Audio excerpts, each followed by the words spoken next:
امریکہ آج رات ایران کو زبردست نشانہ بنائے گا۔ امریکی صدر ڈونلڈ ٹرمپ کی ایران کو پھر دھمکی، کہا مستقبل قریب میں خارق جزیرہ سمیت تیل کے بنیادی ڈھانچوں پر مکمل قبضہ کریں گے۔ بہت جلد تیل اور گیس کی مارکیٹ پر ہماری اجارہ داری قائم ہوگی۔ اس سے قبل ٹی وی انٹرویو میں ٹرمپ نے کہا تھا کہ ایران پر حملے جلد ہی روک دیے جائیں گے۔ ایرانی رہنماؤں نے بمباری بند کرنے کو کہا ہے۔ ایرانی حکام کے ساتھ براہ راست بات چیت کی۔ امریکی فوج نے ایران پر 49 ٹوکماک ہاک میزائل داغے۔ ایران پر حملوں میں اسرائیل شامل نہیں۔ پاکستان کی تاریخ کے سنہری لمحات، بحری دفاع کا نیا باب رقم۔ پاکستان نیوی کی پہلی ہنگور کلاس آبدوز اپنے وطن پہنچ گئی۔ ساحل پر لنگر انداز، ہنگور کلاس آبدوز نہ صرف ملکی بحری دفاع کو مزید مضبوط بنائے گی بلکہ خطے میں طاقت کے توازن اور سمندری سلامتی کے حوالے سے بھی اہم کردار ادا کرے گی۔ چین میں تیار ہونے والی پہلی ہنگور آبدوز جدید ترین کامبیٹ سسٹم، سینسرز، ریڈار اور ہتھیاروں سے لیس ہے۔ پی این ایس ہنگور میں جدید اسٹیلتھ ٹیکنالوجی موجود ہے جو اسے دشمن کی نظروں سے اوجھل رہتے ہوئے مؤثر کارروائی کی صلاحیت فراہم کرتی ہے۔ ہنگور طویل فاصلے تک مار کرنے والے ٹارپیڈوز اور کروز میزائل لے جانے کی صلاحیت رکھتی ہے۔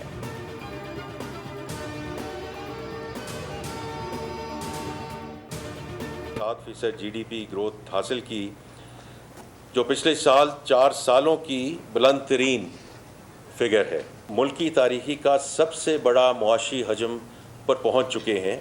The freelancer export is now touching $900 million. تقریباً 1,75,000 نئے انویسٹرز آئے ہیں in the equity market.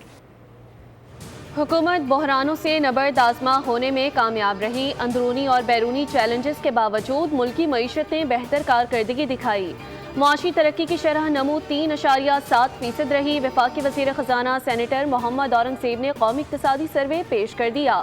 وزیر خزانہ نے کہا کہ مشرق وسطیٰ کی صورتحال پیدا نہ ہوتی تو جی ڈی پی گروتھ 4% سے اوپر جاتی۔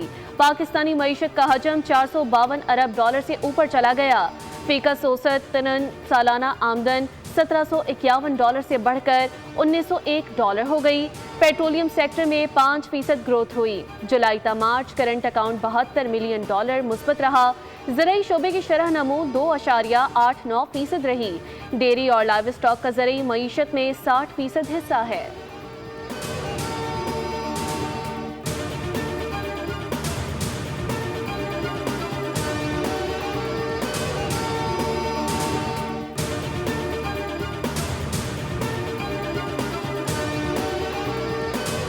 مئی میں مہنگائی کی ماہانہ شرح 11.66% record.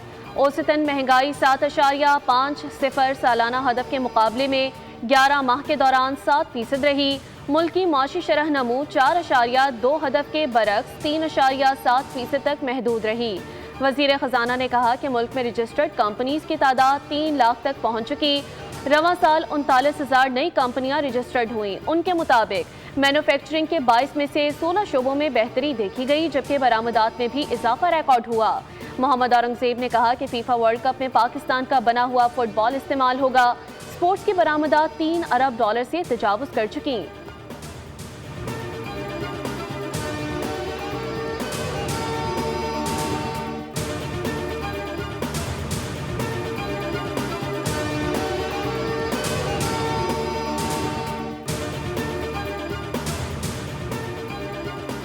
I am F programme کے مثبت اثرات بھی معیشت پر نمایاں رہے۔ آئی ایم ایف پروگرام صرف وفاقی حکومت نہیں بلکہ پورے ملک کے مفاد میں ہے۔ خیبر پختونخوا حکومت نے بھی قومی معاشی اہداف کے حصول میں تعاون کی یقین دہانی کروائی۔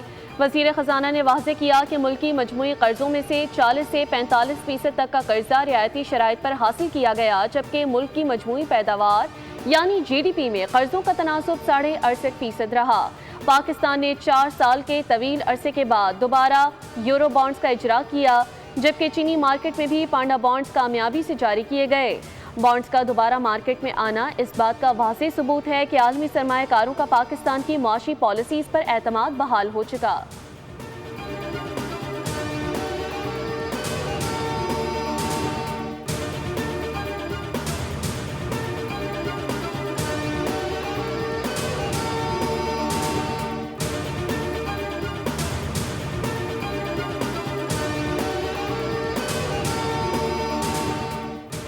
درآمدات میں کمی لانا ہماری ترجیح ہے، ہمیں ماضی سے سیکھتے ہوئے معیشت کو پائیدار بنیادوں پر استوار کرنا ہوگا۔ وفاقی وزیر منصوبہ بندی احسن اقبال نے کہا کہ معاشی ترقی کے لیے سیاسی استحکام اشد ضروری ہے، ہمیں مثبت سوچ کے ساتھ آگے بڑھنا ہوگا۔ 2018 میں ترقی ہو رہی تھی لیکن پالیسیز میں تسلسل نہ ہونے کی وجہ سے نقصان اٹھانا پڑا۔ پاکستان ریکوری کی جانب گامزن ہے اور بہتری آ رہی ہے۔ وفاقی وزیر نے کہا کہ 70 سال میں ہم ایکسپورٹس بڑھانے پر عمل پیرا نہیں ہو سکے، جبکہ بیرون ملک 90 لاکھ پاکستانی 40 ارب ڈالر کما کر دیتے ہیں۔ ویتنام کی 10 کروڑ آبادی سے 38 ارب ڈالر فارن ڈائریکٹ انویسٹمنٹ آتی ہے، جبکہ پاکستان میں صرف 1.5 سے 2 ارب ڈالر کی FDI آتی ہے۔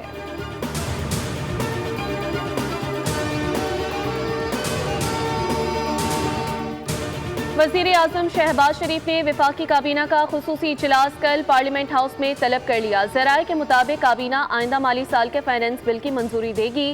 اجلاس میں سرکاری ملازمین کی تنخواہوں اور پینشن میں اضافے کا فیصلہ بھی کیا جائے گا۔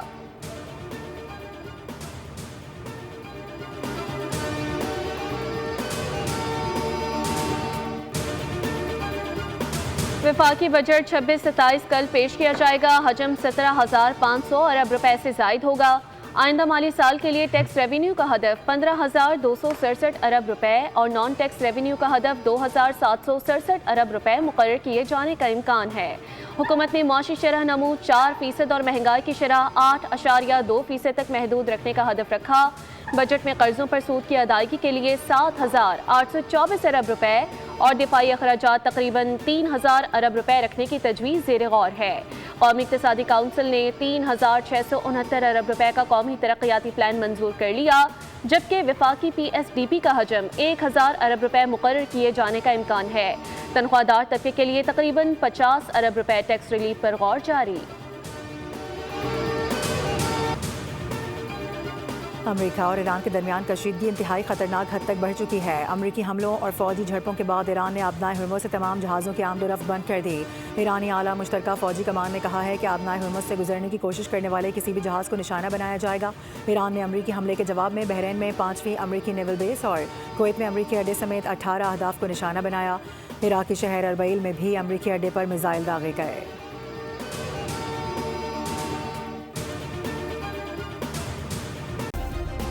سبسکرائب کریں اور بیل دبائیں تاکہ کوئی خبر رہ نہ جائے۔